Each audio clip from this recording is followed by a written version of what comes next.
Welcome to Granny Shift, and I'm Ryan. And I'm Jason. And this is minute 64 of The Fast and the Furious. And still, not a word. Not a word was spaked. Another silent minute full of heavy rock and roll. Yeah. Or, what's the band? Dope. Dope is still playing. And these lyrics are...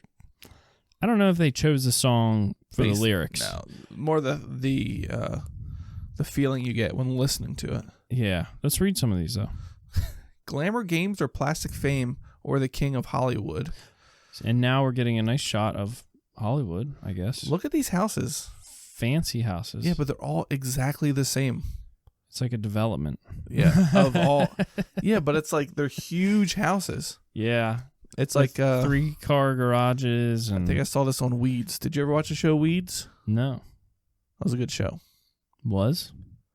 It's not going on anymore. You can't watch it. It was on Netflix. It might still be. The Pirate Bay? No, I don't think it's on there. LimeWire. LimeWire. I'm like, what? It's probably on the Pirate Bay, if there is still a Pirate Bay. No, it's about a mom who lives in a big house like this, and she can't support her family anymore because her husband dies. So she starts selling weed. Oh, to support her family. Okay. And it gets like pretty intense after a while. She becomes this like big grower and drug kingpin. I don't know. But you gotta have sympathy because she's doing it for her family. Right. But in that one, it's very similar type of situation. Lots of big houses, but it's like, look how close they are. You know what I mean? You don't have space. And didn't you mention this when you were in Los Angeles about how it stuck out to you how close everything is? Right. It's also, fair to point out, a house that big in Los Angeles, I mean, space is a premium down there. So these are some pricey houses. So yeah. All right, scene change. We're in inside one of the pricey houses. The Tran household.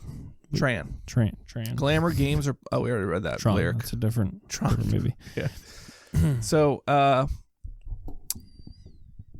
Johnny Tran is just having a nice dinner with his family. Yeah, looks like a fancy dinner. Yeah. He's sitting at the head of his table. Yeah. There's a group of about 8. Yeah. 10. Yeah. There's 2 kids. I missed the kids. Is Johnny Tran, is that a Japanese or Chinese name? I don't know. I bet your friend would know. Ask him if he's...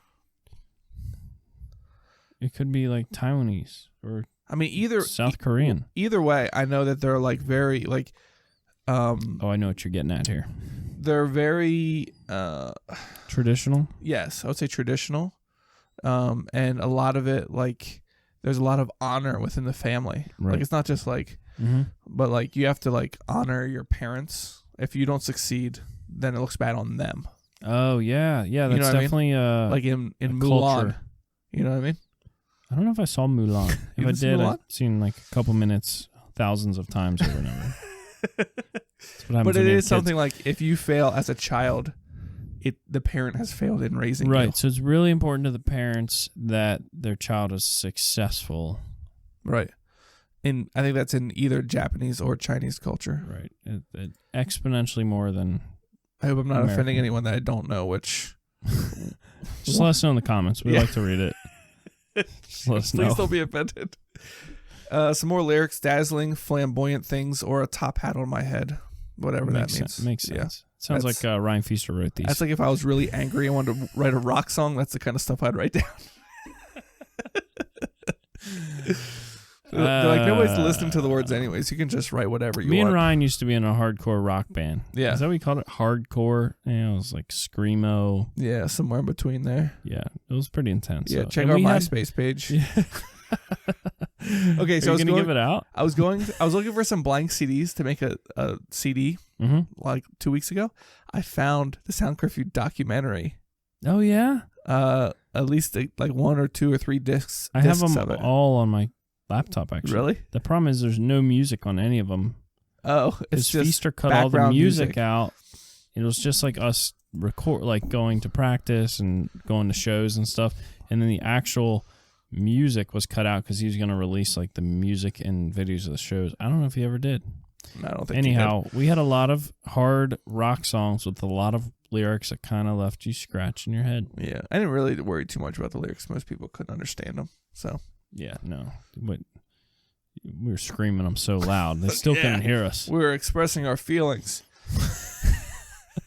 Anyhow. We did a couple shows. Yeah. It was pretty interesting. Mostly just our family came. We made money on a couple. I think it was donations. We did high school fifth quarter. Forgot about that. Oh, that was our worst show. Oh, in a gymnasium. In a gymnasium. Oh, man. Yeah. Was that our worst one? I don't know. It wasn't the best. Oh, the one where our drummer didn't show up. That was probably the worst. That's why was that like an ongoing thing? Because this thing keeps breaking. He had to make it to like viola lessons or something like that. He was first chair. David?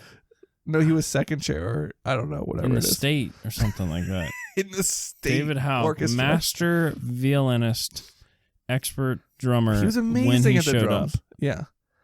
But he always wanted to play guitar. He could pick up any instrument and play it. Yeah. So if you really love cars and Fast and Furious, you probably don't care about any of this. So, yes. So moving on. So the cops have busted Tran house. into the Tran house. Yeah, the cops are barging in. Family's turning. They look surprised. Yeah, they're like, whoa, I didn't expect this. And no audible dialogue is coming out, but Tran is yelling. He's and screaming. There's just rock and roll music saying, I don't care, nothing about it, over and over. It's like the chorus or something. And this is definitely Brian. This is like, okay, so there's one of the SWAT guys. These guys all have ski masks and goggles on. This guy has intense blue eyes under those goggles. They have to be colored after the fact. Like, nobody's eyes are that blue. But it's risky. I feel like it's risky taking those eyes out in public like that. You should have tinted goggles or something. Seriously. But was it just, was it just to show us like, okay, this is Brian. We wouldn't know any other way. Right. They want to make it obvious. Yeah. But I like Tran notices. If you watch this part, Brian does nothing this whole time. He looks at everybody else doing stuff. I'm like, why did you even bring him along? You know what I mean? I like how they already captured Tran, and 3 more guys are going up the steps. Yeah, they're looking for more Trans. More Trans. Yeah. I guess they're all trans there, huh? Yeah, probably. What? That guy... Oh, okay. Yeah. This must be his well, you can father. speak to this. You've already led on to this. Yeah, so what we assume is Johnny Tran's dad comes up and backhands Tran to the face. And this guy is like a lot smaller than Johnny Tran. Yeah. And looks meek, I would say. He doesn't look mean. He looks angry, though. I mean, he looks angry, but he doesn't look like he looks like he doesn't look violent. Right.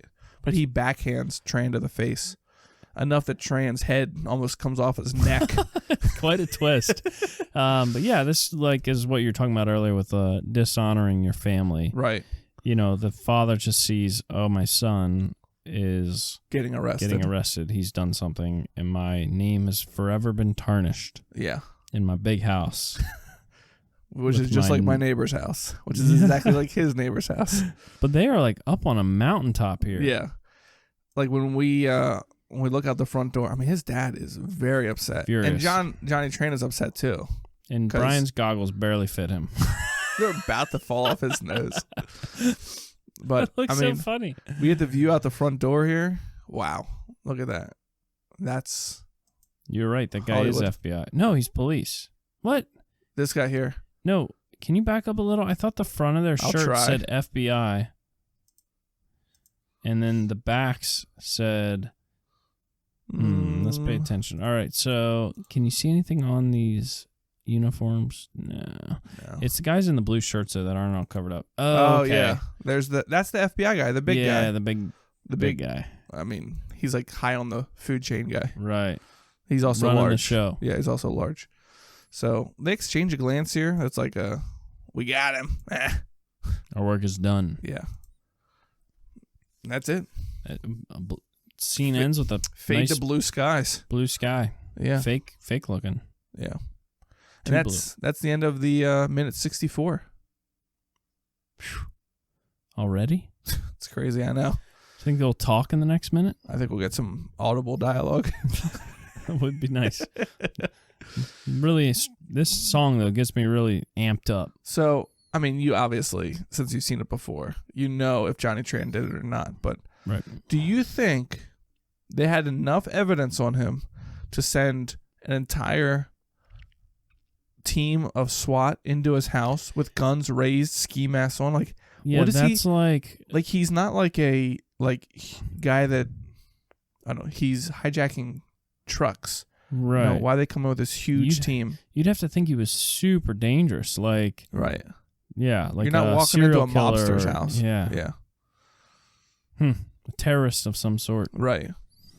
Not some guy with 3 Honda Civics. Yeah, same thing. They send 15 guys to the New Saigon restaurant to get Lance. Right. Like, the 2 buddy. guys couldn't have done it? Yeah. You know what I mean? One like, at the hey, front, you're one at the coming back. with us. Yeah. Well, he did run. Yeah. Pretty quick. Yeah. Maybe they knew Lance is a runner. 15 guys required.